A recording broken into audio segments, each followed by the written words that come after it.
Your subconscious mind is a powerful force that shapes your thoughts, feelings, and behaviors. It is responsible for much of your life, including your health, wealth, relationships, and happiness. The good news is that you can reprogram your subconscious mind to create the life you want. But before you can hack your brain, you need to understand how it works and how it was formed. This will give you the tools you need in order to take back mastery of your own destiny. When you were forming in the womb, your mind was a clean slate. You had no programs, no consciousness, and no thoughts. From the third trimester, at around 6 months, your cortex began to develop. Think of the cerebral cortex as a kind of mothership in your brain. It is the largest area of neural integration in your central nervous system, and it's responsible for things like focus and attention. It governs your perception and awareness and controls your thoughts, language, involuntary movement, and memory. It is consciousness as we understand it. It was during the third trimester that you started to become aware of things like your mother's voice and also, crucially, her emotional states. Everything that occurred to you from this time on became a series of neural connections in your brain, designed to prepare you for life. It was the very beginning of your programs, the ones that still run today. It was also the time, up until you were about 5 years of age, that your brain experienced the most growth.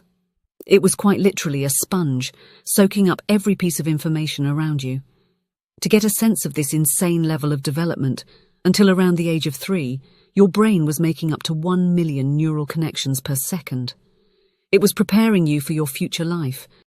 Your relationships and your environment and your experiences were translated into neural connections that, over time, formed neural pathways. If you think of your brain as a large piece of savanna, populated with seeds that grew into grass, these neural pathways represent well-trodden paths across the grassland. Once these pathways have been implanted, they become your unconscious brain map, or the path of least resistance for the brain. These pathways are how your brain interpreted stimuli and stored information about how you should react in a wide variety of situations. By the time you hit 25, these pathways are embedded in your subconscious and it becomes difficult, but not impossible, to change them. This is not to say that new neural connections are not being made throughout your life. The brain is not hardwired. It simply means that an established system has been created in your brain through repetition and environmental influences. However, only 5% of your cognitive activities, for example your decisions, actions, emotions, and behaviour, are conscious. This means that 95% of your daily life is determined by your unconscious mind, which is constantly making decisions on your behalf. A famous experiment by Benjamin Libet showed that our brains start preparing to move our bodies 350 milliseconds before we consciously decide to move. This means that our subconscious minds are making our choices for us, without us even knowing it. In Libet's experiment, participants were asked to move their wrists whenever they felt like it. He monitored their brain activity and found that the brain areas responsible for movement started to become active 350 milliseconds before the participants consciously decided to move. This finding has been replicated by other researchers, and it has important implications for our understanding of free will. It suggests that our conscious decisions are not as free as we think they are. This doesn't mean that we have no control over our actions. We can still choose to override our subconscious impulses, but it does mean that we need to be more aware of the power of our subconscious minds. There are a couple of important things to note about the nature of the subconscious mind before I take you through a series of techniques that have been scientifically proven to reprogram your subconscious mind. Let's look at some of the qualities of the subconscious. It lives entirely in the present. It has no concept of tomorrow or yesterday. It runs off scripts or programs that are essentially beliefs, and it's like a 7-year-old child.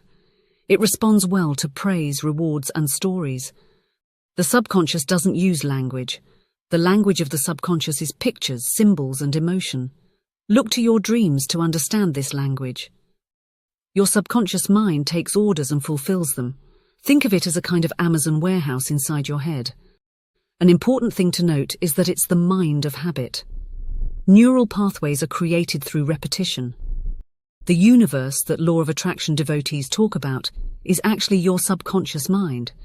It attracts and repels situations, environments, experiences, and individuals that align with its installed beliefs. The more we understand about our subconscious minds, the more control we can have over our lives. If we want to make better decisions, we need to be more mindful of our thoughts and feelings.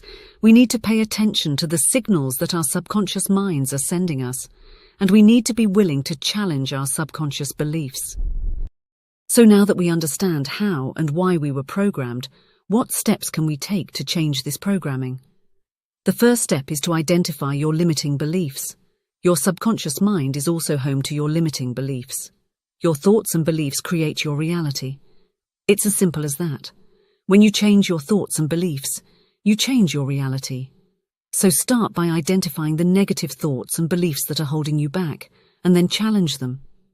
Ask yourself if they are really true, and if they are not, replace them with more positive and empowering thoughts. Negative thoughts and beliefs hold you back from achieving your goals. For example, if you secretly believe that you're not good enough, your subconscious mind will sabotage your efforts to succeed. Inside your brain computer is stored the memory of every single experience you have had from before birth to today. If your brain is the hardware of this computer network, then your mind is the software. So let's imagine for a moment that you grew up in an environment where there was familial abuse, for example. Perhaps your brain interpreted close relationships as being unsafe, and the output of this data is a program where you grew up to be someone who finds it difficult to trust or experience intimacy. For example, an anxious or avoidant attachment style. Alternatively, you may have grown up where abuse is your comfort zone, and you find yourself as an adult repeatedly being the victim of abuse in relationships or the workplace. You could also end up repeating patterns of abuse as the perpetrator, not the victim. Of course, this may not be your particular issue, but hopefully you get the point. Once you've identified your limiting beliefs, replace them with positive affirmations. Affirmations are positive statements that you repeat to yourself on a regular basis. They can help to reprogram your subconscious mind and replace your limiting beliefs with positive ones. If you believe that you're not good enough, you could repeat the affirmation, "I am worthy of success." Remember to keep it in the present tense, because your subconscious mind only lives in the present. It's important to be consistent with your affirmations and to believe in what you are saying. If you can create a feeling of conviction, this will act as a kind of glue to cement these new beliefs. Remember, the subconscious is the mind of habit, and it learns through repetition. Visualization is another powerful tool for reprogramming your subconscious mind, since images and symbols are the language it understands. When you visualize your desired outcome, you are essentially sending a message to your subconscious mind that you believe it's possible and that it's already happening. This can help to create the new neural pathways that you need to achieve your goals. The most important step of all is to take action. Your subconscious mind will only believe what you tell it if you back up your words with action. So if you want to change your life, start taking steps towards your goals today, no matter how small. Even writing your goals down is a small action, and it can also serve as a reminder. Taking action is essential for reprogramming your subconscious mind, as it shows your subconscious mind that you are serious about changing your life and that you are willing to put in the work. It also tells your subconscious that you are focused on an outcome. Now on to the big question. How can you break free from the default scripts and patterns that control your life? Here are 3 hacks. Be consistent. The more you repeat your affirmations and visualizations, the more effective they will be. Aim to practice for at least 20 minutes each day. Be patient. It takes time to reprogram your subconscious mind. Don't get discouraged if you don't see results immediately. Just keep practicing and you will eventually reach your goals. And finally, have faith. Believe that you can change your life and your subconscious mind will follow suit. When you have faith, you're more likely to take action and persevere when things get tough. If you're interested in reprogramming your subconscious mind, I've designed meditations and affirmations to help you with this, and I'll leave the links for you to try them out. Start today, and remember, the more you do it, the easier it becomes. In addition to the affirmations and meditations, there's a free gratitude diary in the links below for you to print off and use as another tool in your journey to self-mastery. A good place to start is to write down all of your limiting beliefs so that they're out of your head and on paper. You will then have a starting point for what you need to work on. Remember, we are all a work in progress, and the biggest takeaway today is to never give up on working towards being the best version of yourself. Until next time, you take care and keep positive.